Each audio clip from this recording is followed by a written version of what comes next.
వయస్సు పెరిగిన బుద్ధి తెలియని మతిహీనుడితను చూసేందుకు బాగానే కనిపిస్తున్నా మతిస్థిమితం లేని అభాగ్యుడు. ఆదరించేవాళ్లు లేక రోడ్లపై అనామకుల్లా అనాథల్లా తిరుగుతున్న ఇటువంటి దీనులకు దారిచూపేదెవరు? సమాజ ఆదరణకు నోచుకోక ఇలా వీధుల్లోనే వీళ్ల జీవితాలు తెల్లారిపోవాలా?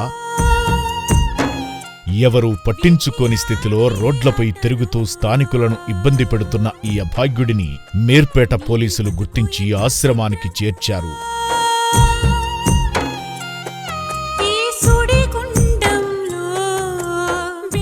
నా పేరు భాస్కర్, PC 4719 మీర్పేట్ PS. ఈరోజు మధ్యాహ్నం టైంలో మాకు 100 కాల్ రావడం జరిగింది. మీర్పేట ఎక్స్రోడ్ లో అన్నోన్ పర్సన్ ఉన్నాడని ఒక పర్సన్ కాల్ చేస్తే వెళ్ళడం జరిగింది. మా సార్ వాళ్ళకి ఇన్ఫార్మ్ చేసి మా సార్ వాళ్ళు ఇక్కడ అమ్మానాశ్రమానికి నితిన్ ఎస్ఐ గారు ఫోన్ చేసి మాట్లాడడం జరిగింది. అమ్మానాశ్రమం వాళ్ళు మా సార్కి ఒకేసారి తీసుకురావని చెప్తే మేము ఇక్కడ తీసుకురావడం జరిగింది సార్. వచ్చిన వెంటనే ఆశ్రమంలోని హాస్పిటల్కు తీసుకువెళ్లగా వైద్య పరీక్షలు చేసే సమయంలోనూ చిన్నపిల్లాడిలా ఇబ్బంది పెట్టాడు.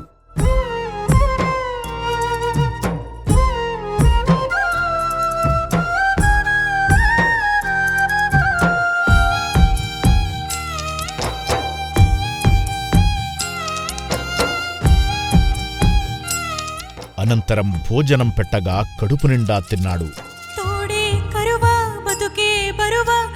ప్రస్తుతానికి అమ్మానాన్న అనాథ ఆశ్రమంలో ఉన్న ఈ అభాగ్యుడి పేరు కూడా తెలియదు. మానసిక స్థితి మెరుగుపడిన అనంతరం మాసిన జుట్టు గెడ్డాలను తొలగించి శుభ్రంగా స్నానం చేయించారు సిబ్బంది.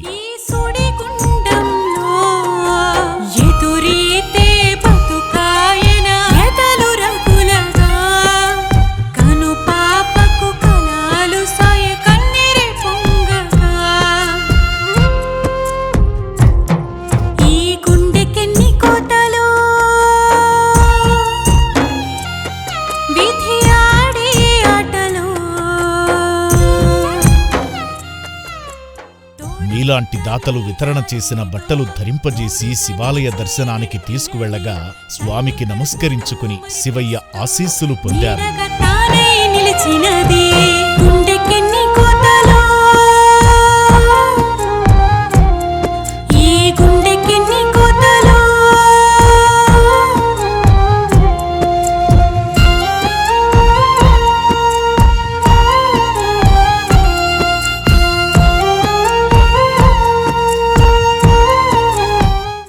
ఈ వీడియో చూస్తున్నవారు దిక్కులేని స్థితిలో ఆశ్రమానికి చేరిన ఈ అభాగ్యుడి కుటుంబ సభ్యులెవరైనా ఉంటే ఆశ్రమానికి వచ్చి తీసుకువెళ్ళండి.